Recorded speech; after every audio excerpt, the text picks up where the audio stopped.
cups. But I want, so we're going to do, if you guys remember from the years past, we've done TED Talks, and we get to hear from different members in our community who have something really cool to tell us. And we are going to start with Meghan.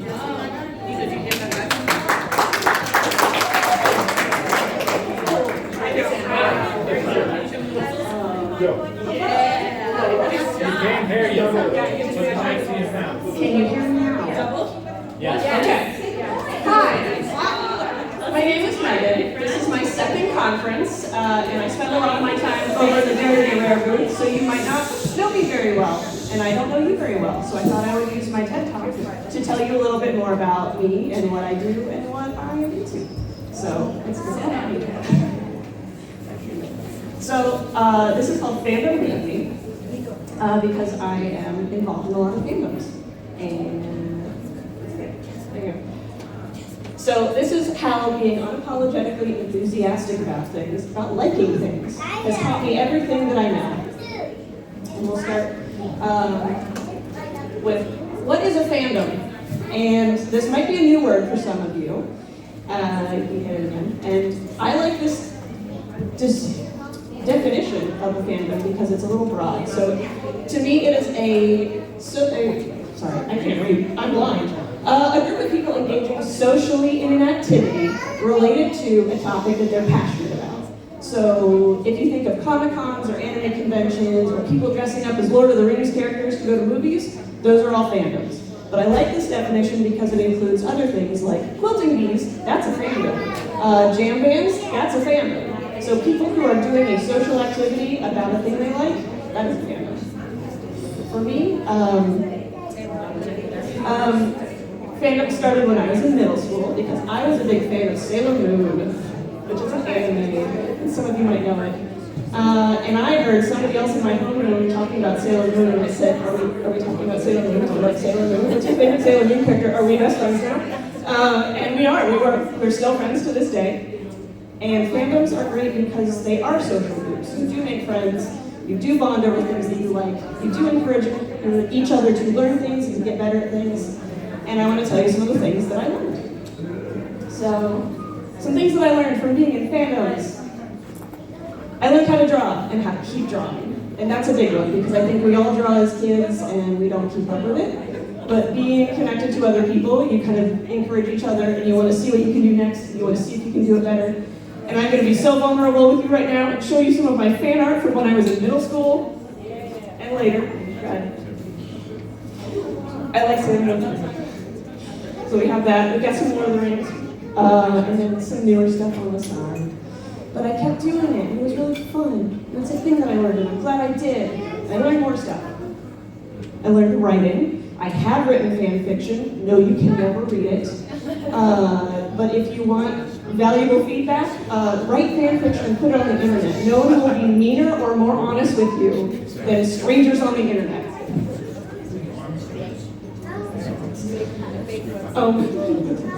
So, in the 90s, the only way you could share your fan art and fan writing with other people was to make your own website.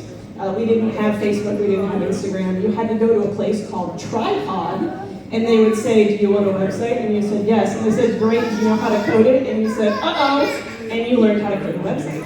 So that's what I did. These are not my oldest ones. I wish I could find my oldest ones for you. I also learned how to edit video, sort of. I'm going to be so real. It's not a great skill. There was a thing that was popular about 20 years ago called anime music videos, where you would chop up episodes of your favorite anime and set them to a Linkin Park song. It almost always was Linkin Park, I don't know why. And we shared them on the internet. And if you played them on your computer now, they would be this big. What other things that I learned? I learned how to podcast. I got involved with, this was later, with people who play tabletop games. So I learned how to record, edit. I had to interview people. I had to put it on the internet. And I did that for 4 years. And I learned that I hate editing podcasts.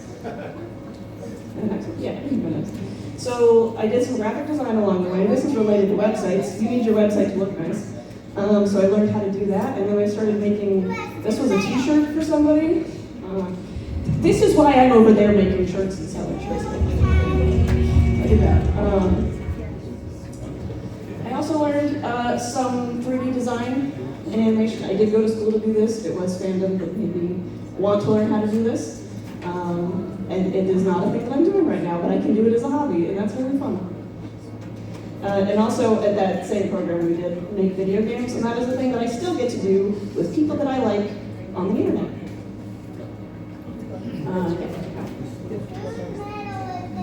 Oh, did it keep? Oh yeah, I did this video games. This is okay. Yeah. And this was product design. And when COVID started and we were all in lockdown, I thought that this was very funny. This is a very funny Star Trek joke for me and like 5 other people. And I thought it was so funny that I wanted to learn how to make a pin. We were locked down, we were in quarantine, we had nothing else to do.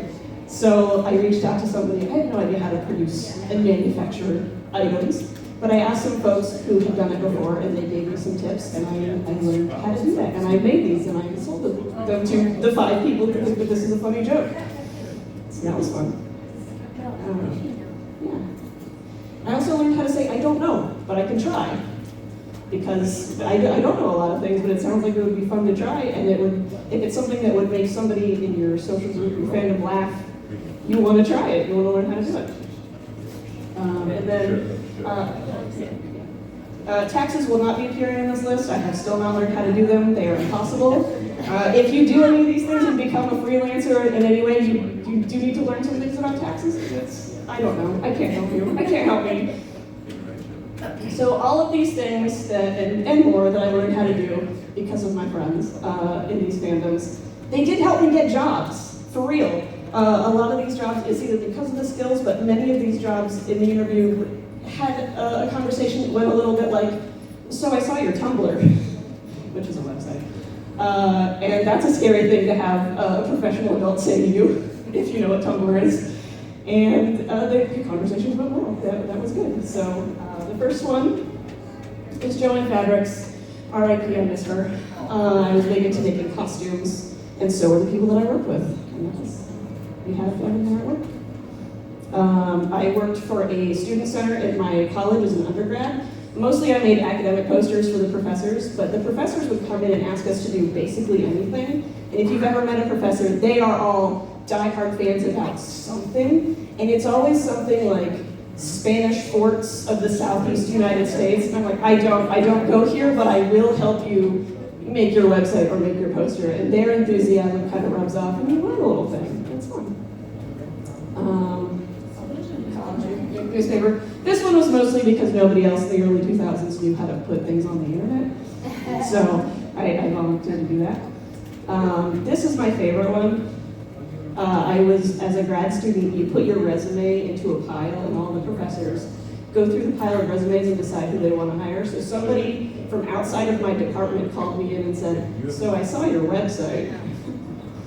I'm so sorry. And he said, so you like Star Trek? I was like, yeah, where's this going? He goes, I'm making a class about Star Trek at the college, and I got to help him build a real for real college course about Star Trek, and make a website and run it, and that was really cool. And that's because I was weird on the internet. I worked very briefly, unfortunately, I wish I was there longer, for a tea company that they're big into fandom, so I did their social media for a little bit, but they had a program where you could make your own tea blend, and it became very popular online with fandoms to say like, this is my tea that I made for Captain Picard, or this is my tea that I made based on Dr. Crusher, whatever their favorite characters were. So they were a cool place. Tech support. This was less fun. This was more about the skills. I don't recommend working in a call center, but I learned a lot. There was a lot of fandom-related people there. And then this is my current job. I work for a company that does manufacturing and licensing. We handle IPs and stuff. And our biggest one, I think some of you might know who Among Us, the video game, are. They're these little guys. So we do all of their merchandise, and we're such a small company that a lot of us are doing a lot of the jobs all at once. But we are all very online and very weird online and very open about what we like, so it's a fun place to say, I would love to try to do merch for Lord of the Rings. How can we do that? Or this author that I really like. So all of those life experiences have kind of culminated into that job. And also into working at Dare to Be Rare and doing all the online and merchandise stuff. Everything kind of came to a point. So. Yeah.